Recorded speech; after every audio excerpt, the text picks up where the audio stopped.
Hello viewers, Tim Poole here at the Huddle, and we're at the Sustainable Gambling Conference in Brussels. I'm with Dave Sproson, Head of Safer Gambling at Epic Global Solutions. Dave, thanks for joining me.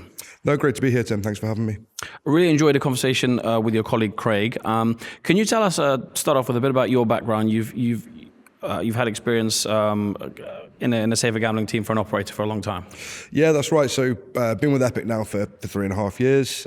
Prior to Epic, I had a 10-year career working at various different operators, both within the UK and the US, predominantly focused around player protection and compliance.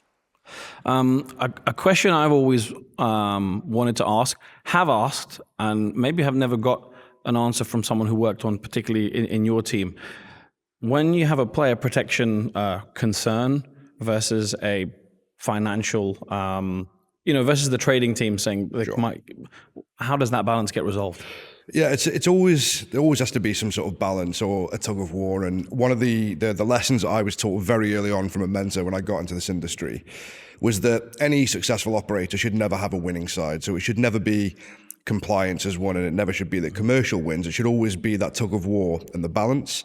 Quite often there has to be compromise on both sides. And I think one of the lessons that I had to learn very early on is that, coming from a lived experience background myself, I obviously decided that I want to change the world and I want to do absolutely everything I can to protect people. Mm-hmm.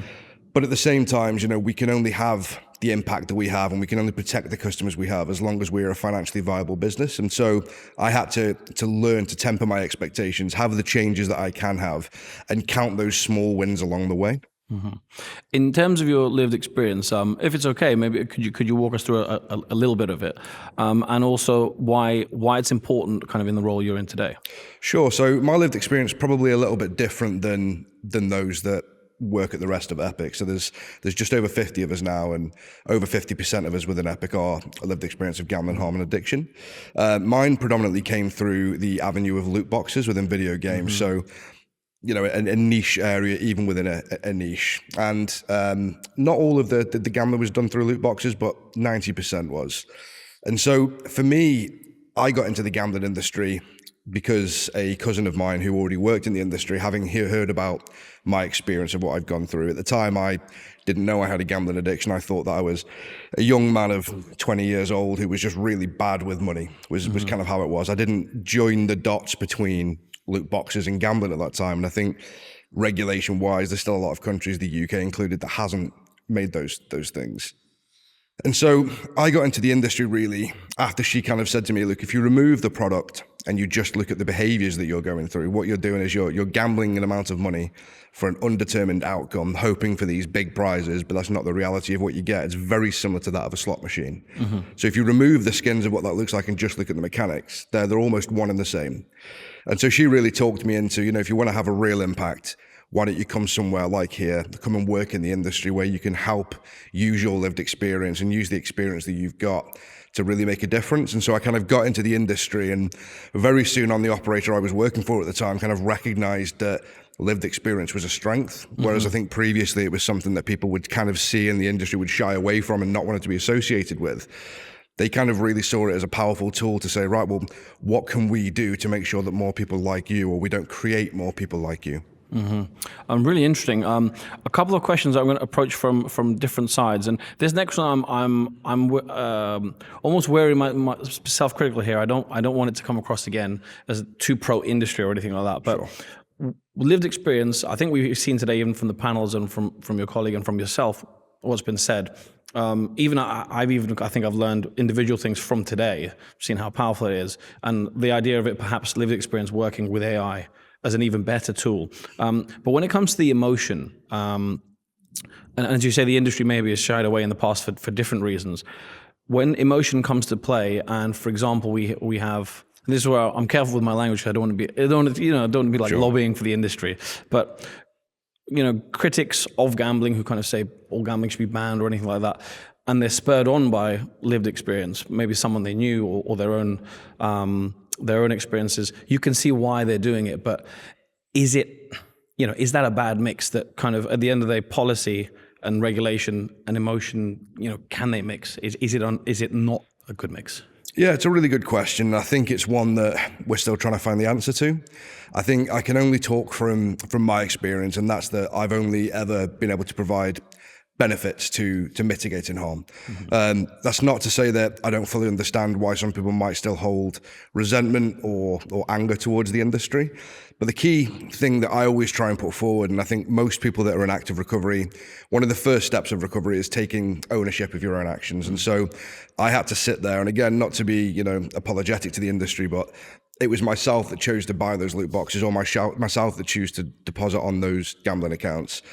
I was never forced to do those things. Absolutely, the industry could have done more to protect me at the time, and they could have done more to recognize the harm that I was going through when I was gambling on traditional methods. And I think it's something that we see quite often, is that it's overlooked just how far we have come. And again, I've been in the industry now for close to 13 years. And the amount of change that has happened in those 13 years is substantial, and it should be something that we talk more about. Yeah. As for how we tie lived experience into that with emotion, I completely agree that, especially when it comes to AI, AI is, I suppose, the antithesis of emotion, right? It's the removal of the human element to focus on something that can be machine driven and be quicker. And one of the key aspects that we talk about and we advocate for is that we know that AI is going to be the next big thing, right? It's the next big thing to hit tech, and it's going to revolutionize the way that most of us do our jobs in the next 10 years. And we always advocate that you can use AI in the right way. And as my colleague Craig mentioned before, you can use AI to do things like sift through customer data much quicker than a human can do that. Yeah. So if you've got specific trigger points or algorithms or whatever your internal thresholds are for risk or your risk appetite as a business, the AI can sift through that data and highlight the customers to you that may be experiencing harm. But you still need that human to have that interaction with them to be able to fully understand the depth of emotion that person's going through. Otherwise, you run the same risk. You'd have to have a lot of confidence put into the AI that it can pick up on these things. Yeah. A final question, which I say might almost come from the opposite point of view, but something you mentioned earlier with your kind of loot box experience.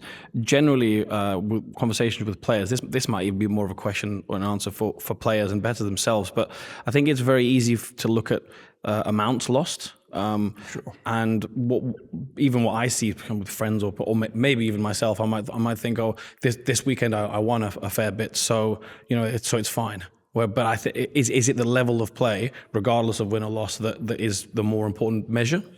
I think that's the level of play is really bespoke to you, because and one of the key things we try and do is to not really talk about the amount.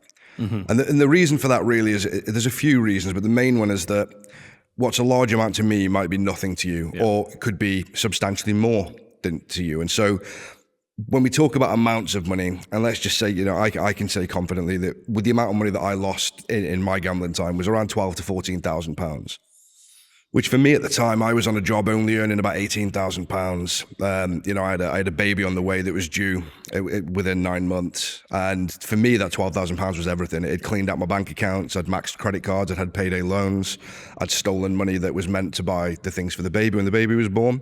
So £12,000 to me was everything. But to some of the other people that are in recovery, that you look at pro sport and some of the, the professional football players that are going through addiction, they're probably talking in the millions. And so we don't talk about that because it's respective of your level of affordability. Well, thank you very much for your time. Really enjoyed the conversation, and I think we should probably pick it up at another stage as well. Sounds great, Tim. Thanks for having me. Thank you.